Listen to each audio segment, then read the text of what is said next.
इस वीडियो में हम पार्ट 4 यमुनोत्री की यात्रा के अभ्यास और स्वाध्याय का सॉल्यूशन करेंगे। सबसे पहले हम लोग देखते हैं अभ्यास का पहला प्रश्न है, निम्नलिखित प्रश्नों के उत्तर दीजिए। उसका पहला है, कैसे मनुष्य के लिए यात्रा की प्रेरणा स्वाभाविक है। उसका आंसर है, जिस मनुष्य की वृत्ति विकृत नहीं होती उसके लिए यात्रा की प्रेरणा स्वाभाविक है।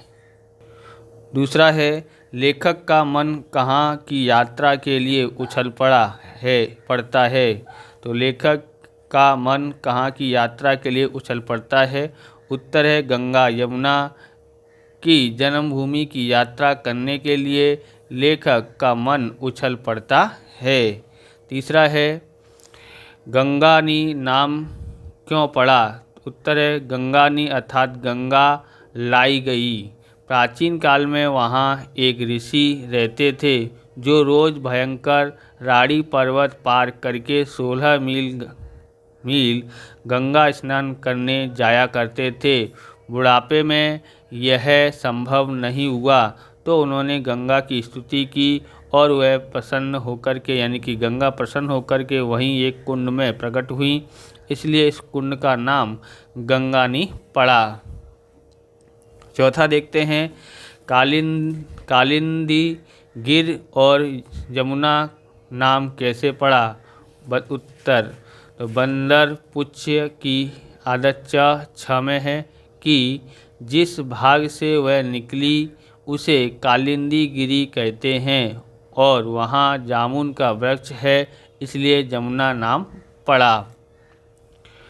पांचवा है, यमुनोत्री के लिए यात्रा का प्रारंभ कहाँ से होता है। उत्तर है, यमुनोत्री के लिए यात्रा का प्रारंभ ढंडल गांव से होता है। आप इस प्रकार के वीडियो देखना चाहते हैं तो डिस्क्रिप्शन में आपको प्लेलिस्ट की लिंक मिल जाएगी, जहां से आपको अलग अलग विषयों की प्लेलिस्ट की लिंक मिल जाएगी, वहां से आप देख सकते हैं। और चैनल पर नए हैं तो चैनल को सब्सक्राइब कर लेना, क्योंकि हम इस प्रकार के वीडियो आपके लिए बनाते रहते हैं।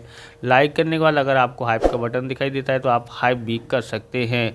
बराबर, हमको ज़्यादा से ज़्यादा सपोर्ट करें, क्योंकि हमें डिजिटल बोर्ड ख़रीदना है। तो आप जितना लाइक शेयर कमेंट करेंगे उतना ही हमारा चैनल चलेगा, जिससे हम लोग डिजिटल बोर्ड ख़रीद सकते हैं। तो आप सपोर्ट करते रहिए। स्वाध्याय का देखते हैं। प्रश्न नंबर 1, निम्नलिखित प्रश्नों के उत्तर 2-3 वाक्यों में लिखिए। पहला है, भारतवासी नदियों की जन्मभूमि में क्यों जाते हैं। तो भारतवासी नदियों की जन्मभूमि में क्यों जाते हैं। तो उत्तर है, भारतवासी नदियों को माँ कहकर प्यार नहीं करता, उनकी पूजा भी करता है। नदियों की जन्मभूमि जाकर स्नान करके अपने पापों को धोकर पवित्र हो जाते हैं। दूसरा है, लेखक को यमुना के पास जाने पर क्या प्रतीत हुई। तो उत्तर है, लेखक को यमुना के पास जाने पर ऐसा लगता है कि वे दिव्य प्रदेश में पहुंच गए हों। तीसरा है, गंगा जी स्वयं यामुन ऋषि के पास क्यों आई। उत्तर है, यामुन ऋषि 16 मील दूर गंगा स्नान करने जाया करते थे, लेकिन बूढ़े होने पर वे नहीं जा सकते थे। उन्होंने गंगा से स्तुति की, जिससे गंगा जी प्रसन्न होकर स्वयं यामुन ऋषि के पास आ गई। चौथा है, खुली दुकान में रात बिताने का लेखक का अनुभव कैसा था। उत्तर है, खुली दुकान में एक टिमटिमाता लालटेन था, जिसका प्रकाश अंधकार को और भी डरावना बना रहा था। कुत्ते निरंतर भौंके जा रहे थे, खच्चर हिनहिनाते थे, सामने के पहाड़ जल उठे थे, अग्नि कहीं वर्तुल बनती थी, कहीं धनुषाकार रूप धारण करती थी, कहीं एक तारों भरा आकाश निर्मित हो गया था, मानो कोई विश्वामित्र सा प्रचंड तपस्वी नया स्वर्ग रचने की प्रतिज्ञा कर चुका हो।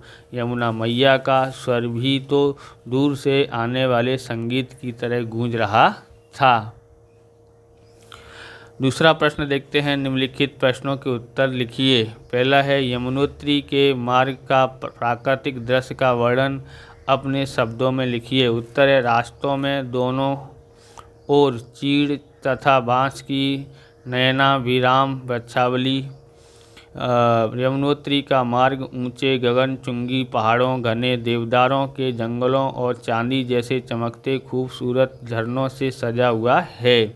इस दुर्गम रास्ते पर कल कल बहती यमुना नदी की तीव्र गर्जना और गहरी खाइयाँ मन में रोमांचक और विस्मय पैदा करती हैं। पल पल बदलते मौसम में बादलों की लुका छुपी और बर्फ़ से ढकी चोटियाँ इस पूरी यात्रा को अलौकिक और जादुई बना देती हैं।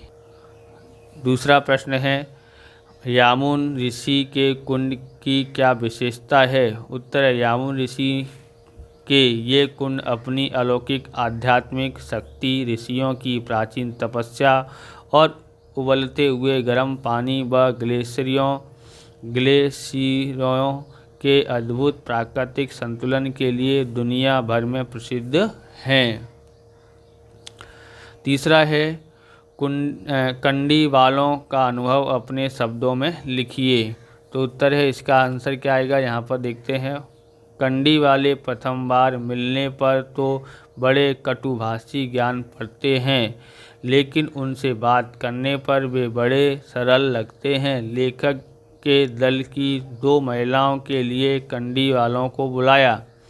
भाव पूछा तो बोले, एक बाई तो जवान है पर दूसरी तेज है। हम लोगों को क्रोध भी आ रहा था, हंसी भी आ रही थी। उनकी भाषा में जवान का अर्थ है कि उचित बोझ और तेज का अर्थ होता है भारी। वे बोले, चक्कर भाव ठीक ठीक बताएंगे। जिस पर एक साथी क्रोध से तिलमिला उठे, क्या बकते हो, चखना क्या है? उसने उसी शांत भाव से कहा, साहब कहा ना कि बाई तेज है, बिना चखे कैसे पता चले कि कितना बोझ है? तब हम समझे चखने का अर्थ उठाकर देख लेना, जिस पर खूब हंसे।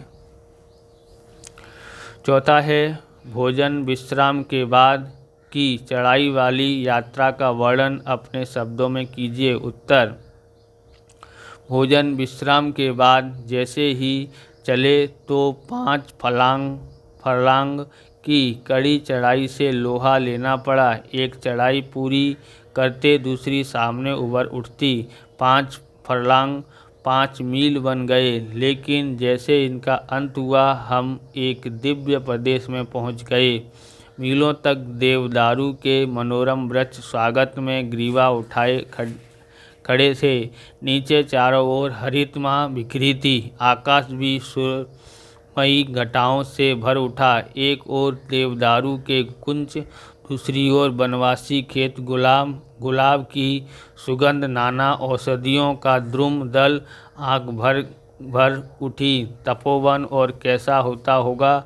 नीचे से जमुना का संगीत मुखर हो रहा था। ये है डोम्स का इंजी फ्लाई बॉल पेन, क्योंकि इसकी पॉइंट है 0.7 mm की थिकनिक है, जिससे अच्छी स्मूथ राइटिंग आती है। तो लिखने के लिए स्मूथ है और इसकी ग्रिप भी शानदार है, जिससे लिखने में राइटिंग अच्छी आती है। तो लेना चाहते हैं, देखना चाहते हैं तो डिस्क्रिप्शन में आपको लिंक मिल जाएगी या वीडियो के नीचे लिंक मिल जाएगी, वहाँ से आप इस पेन को चेकआउट कर सकते हैं। चलिए आगे देखते हैं। तीसरा है, निम्नलिखित वाक्यों को अपनी भाषा में समझाइए। पहला, प्रकृति जितनी रूपसी है, मानव और बस्तियां उतनी ही गंदी है। उत्तर, यमुनोत्री मार्ग का अलौकिक प्राकृतिक सौंदर्य जहां मन को मोह लेता है, वहीं इंसानों द्वारा फैलाया गया कचरा और अव्यवस्थित बस्तियां प्रकृति की उस सुंदरता को बिगाड़ देती है। यह विरोधाभास दर्शाता है कि ईश्वर ने हमें स्वर्ग जैसी सुंदर धरती दी थी, लेकिन मानवीय लालच, लापरवाही और गंदगी ने इसे दूषित कर दिया है। अतः लेखक का इशारा इस ओर है कि यदि हम प्रकृति के इस खूबसूरत रूप को बचाना चाहते हैं तो हमें अपनी बस्तियां को स्वच्छ और मर्यादित बनाना होगा। दूसरा है, पत्थरों से टकरा कर यमुना का श्यामल नील जल फेनिल धवल हो उठा था। इसका आंसर है, इस पंक्ति का सरल अर्थ है कि पहाड़ों के नीचे उतरती यमुना का जल मूल रूप से गहरे नीले और सांवले रंग का दिखाई देता है, लेकिन जब यही तीव्र गति से बहता पानी रास्ते में आने वाले विशाल और कठोर पत्थरों से पूरी ताकत के साथ बार बार टकराता है तो इसमें बहुत तेज हलचल पैदा होती है। इसे जोरदार टकराव के कारण पानी में बहुत सारा सफ़ेद झाग यानी फेन बन जाता है, जिससे वह सांवला पानी अचानक दूध की तरह एकदम सफ़ेद और चमकदार दिखने लगता है। क्वेश्चन नंबर 4 है, निम्नलिखित शब्दों के समानार्थी शब्द लिखिए। तो पहला है कालिंदी, तो यमुना, भानुजा, सूर्य, सुता, आप 2 लिख सकते हैं, हमने यहाँ पर 3 लिखे हैं। गंगा का भागीरथी, मंदाकिनी और सुरसरी। दूसरा है प्रतिज्ञा का प्रण होता है, संकल्प होता है, कसम होता है। चौथा है द्रुम, द्रुम का वृक्ष होता है, तरु होता है, पादप होता है, पेड़ होता है और साखी होता है। निम्नलिखित शब्दों के विरोधी शब्द लिखिए। तो पहला है स्तुति का विरोधी अस्तुति होता है। दूसरा वर्तमान का भूतकाल होता है, बराबर, भ्रतकाल भी बोल सकते हैं। तीसरा है स्वर्ग का नर्क होता है, गहरा का भरा होता है। ओके, अब यहाँ पर देखते हैं इस अगम्य तीर्थ की गौरवपूर्ण गंगा की मूर्तियाँ। इस अनुच्छेद का सूत्र लेखन करवाइए।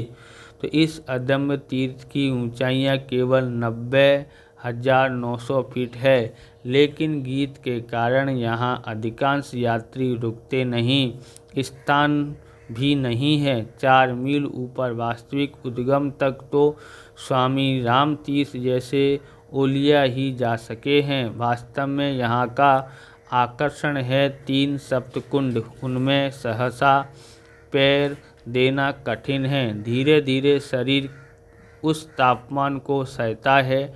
हम लोगों ने खूब जी भरकर स्नान किया। एक कुंड का तापमान 165 डिग्री के लगभग है। इसमें आलू चावल तक उबल जाते हैं। इन्हीं चावलों को धर्म भीरू यात्री प्रसाद के रूप में घर ले जाते हैं। और भी कुंड हैं, धाराएं हैं। यात्राओं को आकर्षित करने के लिए पंडों ने उनके नाम द्रौपदी, वसुंधरा, सहस्रधारा आदि रख लिए हैं। परंतु गंगा की भांति यमुना की क्या कथा है, ये कोई नहीं जानता। व्यवस्था और स्वच्छता का यहाँ नितांत अभाव है। एक छोटा सा आकर्षणहीन मंदिर भी है, जिसे श्याम वर्ण यमुना और गौरवपूर्ण गंगा की मूर्तियाँ हैं। 7वां है, गत वर्ष आपने जिस स्थान की यात्रा की हो उसका वर्णन करते हुए एक पत्र अपने मित्र को लिखिए। ये है, तो देखो लिखते हैं P24 Gayatri society, Naroda road, Rajiv Gandhi Bhavan, Saijpur बोगा, अहमदाबाद 382345, गुजरात 24 जुलाई 2026। प्रिय मित्र, सब प्रेम नमस्ते। मैं यहाँ ठीक हूँ और आशा करता हूँ कि तुम भी अच्छे होंगे। पिछले हफ्ते मैं अपने परिवार के साथ माउंट आबू की यात्रा पर गया था। मैं तुम्हें इस पत्र में वहाँ के अपने अनुभव के बारे में बता रहा हूँ। वहाँ का मौसम बहुत ठंडा और सुहावना था। हमने वहाँ की प्रसिद्ध नकली झील में बोटिंग का खूब आनंद लिया। पहाड़ी रास्तों पर घूमना और चारों तरफ फैली हरियाली को देखना बहुत ही मज़ेदार था। शाम को सनसेट पॉइंट से डूबते हुए सूरज का नज़ारा तो अद्भुत लग रहा था। यह मेरी ज़िंदगी की सबसे यादगार यात्राओं में से एक थी। अगली बार हम दोनों साथ घूमने चलेंगे। अपने माता पिता को मेरा प्रणाम कहना। तुम्हारी प्रिय मित्र गजेंद्र सिंह तोमर। इस प्रकार से ये वीडियो पूरा होता है। अगर आपको हमारा वीडियो अच्छा लगे तो लाइक करें, शेयर करें, कमेंट करें। चैनल पर नए हैं तो चैनल को सब्सक्राइब करें। मिलते हैं नेक्स्ट वीडियो में। जय हिंद, जय भारत, वंदे मातरम।